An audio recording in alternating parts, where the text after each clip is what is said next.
Bonjour à toutes, bonjour à tous. Ravi de vous retrouver pour ce nouveau numéro. De quel temps? Un numéro que l'on va commencer avec deux splendides images. Elles nous viennent de la NASA et nous montrent le soleil comme vous ne l'avez jamais vu.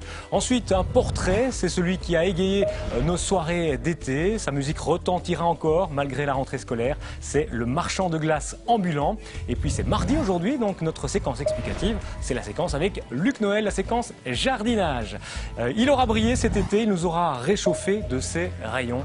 Lui, c'est le soleil, l'astre du jour que la NASA observe sous toutes ses coutures depuis 5 ans maintenant. En effet, l'agence aéronautique américaine a fait un anniversaire. Cela fait 5 ans qu'elle observe toute la nuit, tout le jour, sans discontinuer, grâce au Solar Dynamic Observatory, le soleil. Depuis son lancement le 11 février 2010, l'observatoire capture plus d'1 image par seconde et a fourni des clichés d'une clarté sans précédent, montrant comment les explosions massives grossissent et entrent en éruption sur le Soleil. Les images sont captivantes et nous permettent de voir le balai constant de la matière solaire à travers l'atmosphère du Soleil, la couronne.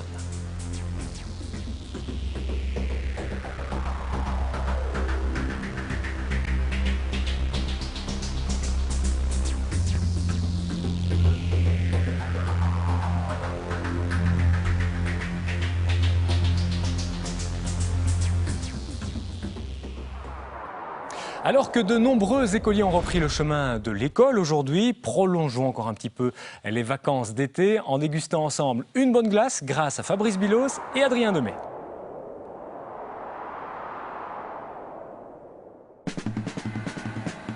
Chaque matin, Jean-François Larive, artisan glacier à son bref, va chercher son lait de ferme afin de préparer la glace qu'il proposera à ses clients gourmands du jour. Mais glacier est un métier qui dépend aussi beaucoup de la météo. On doit anticiper le bon temps, comme on doit anticiper le mauvais temps. Quand on doit faire nos commandes, par exemple, de crème fraîche ou de produits frais, tout ça, on doit savoir si on va vendre beaucoup ou pas. On aime bien les prévisions à 3, 4, même 5 jours jusqu'à une semaine, parce que bon, souvent on doit faire des commandes une semaine à l'avance pour avoir notre marchandise. Et en produits frais, on doit vraiment anticiper. Donc on regarde la météo presque tous les jours. Et aussi, en fonction de la production, on doit produire plus de glace, moins de glace. La météo a également une influence sur la production des différents parfums de glace dégustés par les clients. S'il fait chaud, ils prendront plus des sorbets et des glaces aux fruits. Et s'il fait un peu plus froid, plus frais, ils vont plus aller dans la gamme des pralinés et des chocolats et tout ça. Donc ça influe aussi. Donc on doit anticiper également un petit peu en fonction de la météo les productions de certains types de glace. Comme parfum, moi ce que j'aime bien c'est la glace à la violette en été. Sinon, j'aime bien la glace vanille aussi et tout ce qui est chocolat, café, en hiver de temps en temps, oui. Moi, mon parfum préféré, c'est la violette. C'est un bon goût et ça nous rafraîchit. La météo est donc souvent signe de plaisir pour les adultes et les enfants qui dégustent leurs parfums favoris.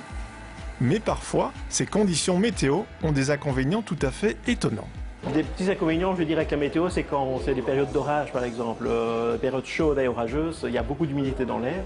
Donc cette humidité, quand on ouvre la chambre de congélation, qui est une chambre où on rentre entièrement dedans, donc on rentre avec de l'air chaud et humide, et dès que le congélateur se remet en route, la ventilation se remet en route, ben cette humidité condense tout de suite et givre. Et à certains moments, elle ne fonctionne pour ainsi dire plus. Il est donc primordial que les congélateurs fonctionnent de manière optimale avec une température précise de conservation afin de ne pas altérer la glace.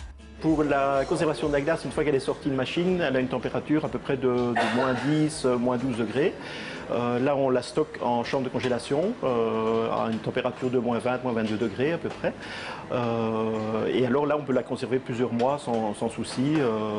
Et on les met en vitrine où là, la température, c'est moins 12, moins 14 degrés plus ou moins pour le service. Et là, on peut encore garder la glace à peu près 5 jours à cette température-là sans problème. Pour les marchands de glace ambulants, la conservation optimale de la glace est également importante. Nous avons 2 congélateurs, nous avons un bahut ici, glace, nous avons ici tout ce qui est sorbet. J'ai un petit congélateur là en dessous qui est pour tout ce qui est nos ventres de litres. Et j'ai un autre qui est frigo là pour mettre les siphons, les fruits frais, pour faire les coupes quoi. Et quand il fait beau, La journée de Philippe peut évidemment durer un certain temps. La tournée peut durer très longtemps. Bon, moi maintenant, c'est vrai que je vais un peu plus vite. Mais la première année, je me souviens, je suis rentré à minuit. Et j'étais dans la camionnette depuis 1h15, 1h30 de l'après-midi. Ça, c'était une journée, je crois que je m'en souviendrai toujours. Les camionnettes à glace ont d'ailleurs beaucoup roulé cet été, avec une météo plutôt estivale et agréable. Un temps idéal pour tous nos artisans glaciers.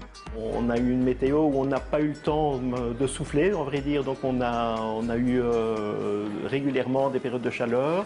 On a battu des records, surtout la première semaine de juillet, où ça tombait justement coïncider avec la fin de l'école, début des vacances. Les gens n'étaient pas encore partis en vacances et on a eu une semaine exceptionnelle. C'est vrai que cette année, on ne se plaint pas trop de la météo qu'on a eue. On pourrait signer pour une météo comme ça tous les ans sans problème. En ce jour de rentrée scolaire, l'été n'est pas encore terminé et les occasions de manger une bonne glace seront certainement encore très nombreuses. L'automne météorologique débute aujourd'hui. Les conditions seront-elles automnales pour autant? Réponse tout de suite.